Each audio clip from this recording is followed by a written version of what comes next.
Kaum waren wir da, schon ist Marek ins Boot und hat direkt alles durchkontrolliert, unseren Motor angeschaut und auch unsere Batterien gecheckt. And here in the front is the Wasserabscheider, This is diesel the water stuff. supply. Yeah.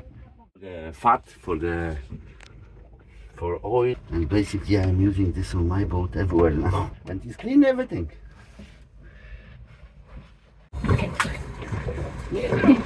That's fantastic.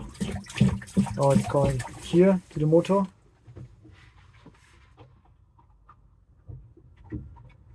No, nothing. Yeah, we have shower. Ja, Marek hat noch ein Bimini übrig, aber es ist so viel zu groß für unser Boot. Schade.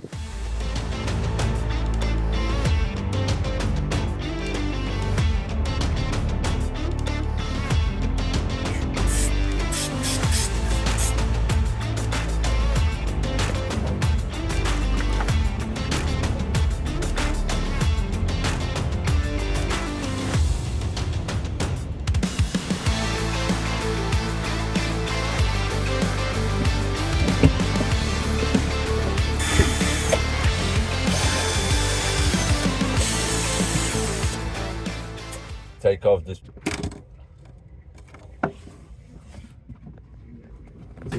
Smile to the hole. Smiling! Not screaming, smiling.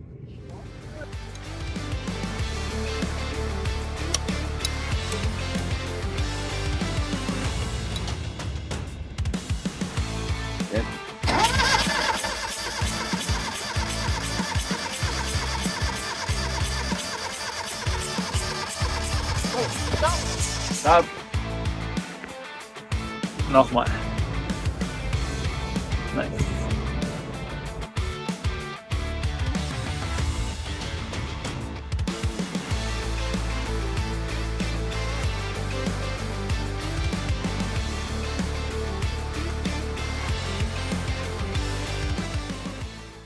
Also, wir versuchen jetzt gerade alles mehr oder weniger freizuräumen, leicht zugänglich zu machen.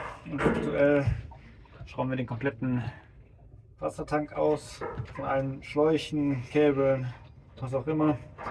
Und dann holen wir ihn tatsächlich raus. Dann gucken wir uns ihn mal draußen in Ruhe an und schauen, ob irgendwelche Leckagen drin sind, bevor wir es im Boot ausprobieren. Und dann stellt sich raus, unten ist ein Loch. Wäre dann nicht so geil, uns dann selber zum Absaufen zu bringen.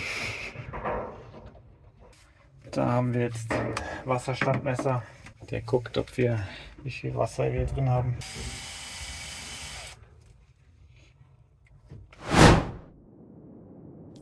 Anschließend haben wir die Tanks zu Marek in die Werkstatt gebracht. Hier haben wir mit Hilfe von Seifenwasser und dem Kompressor geschaut, wo die Löcher sich in den Tanks befinden.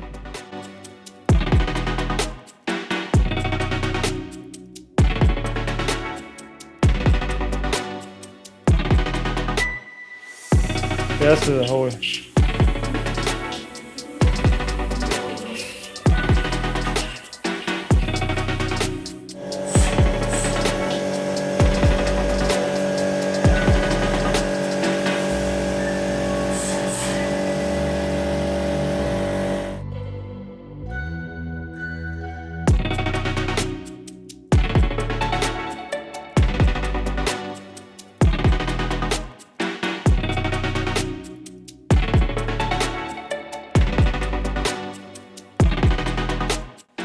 Und die alten Kugelhähne mussten auch ab.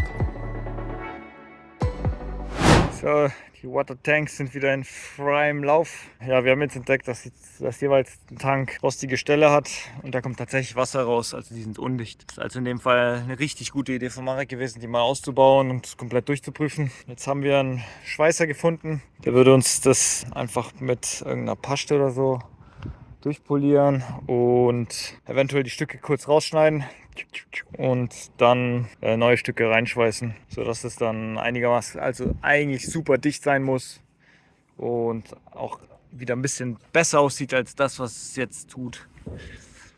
Also man muss sich auch dabei vorstellen, da kommt unser trinkbares Wasser eigentlich rein.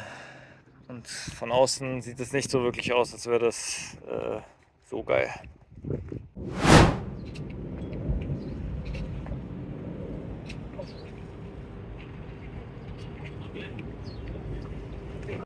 Heute hat uns mal Marek sein Auto ausgeliehen und dann nutzen wir die Gunst der Stunde und transportieren ein paar Sachen raus. Also wir packen jetzt im Prinzip das Boot, machen es ein bisschen nackig, damit wir besser an Sachen rankommen und besser und schneller abbauen können. Und wir verstauen es vermutlich bei meiner Oma. Die weiß natürlich noch nicht von ihrem Glück. Wird, glaube ich, auch nicht so ganz happy sein. Aber da muss sie jetzt leider durch. Und genau, dann durch die neue Freiheit im Boot können wir, glaube ich, ein bisschen besser arbeiten. Jetzt kommt mir das alles ein bisschen mehr vor als damals mit dem Sprinter.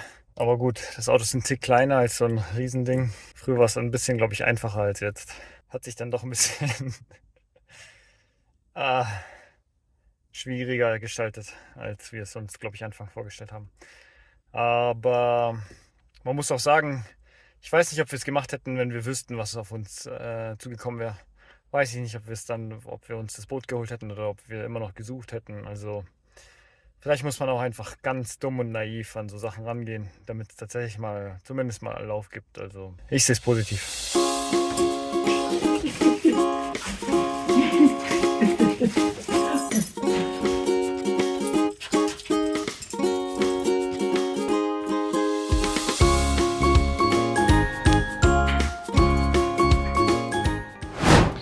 Als besonderes Highlight hat uns Marek noch eine Schwimmweste gegeben, damit wir selbst erleben können, wie es ist, wenn sie sich entfaltet.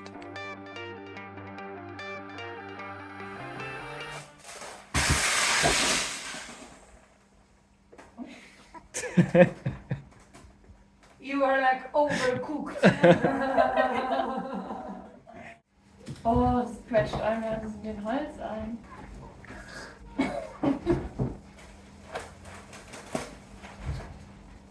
Das ist sehr unbequem. Jetzt muss man das, was man aufgepustet hat, auch wieder kleiner machen.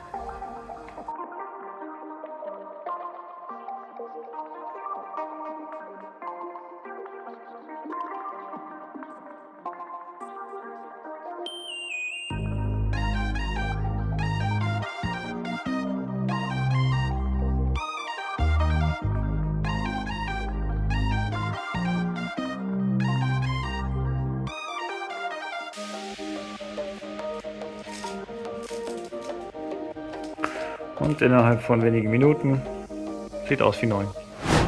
Am Ende unserer anstrengenden Arbeitstage hat Marek uns zusammen mit seiner Familie auf sein Boot eingeladen.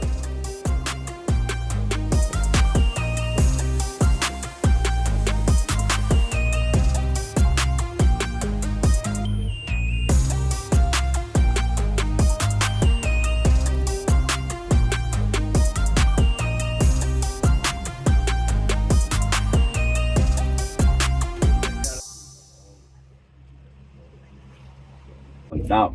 Nicht mich grinsend aufnehmen.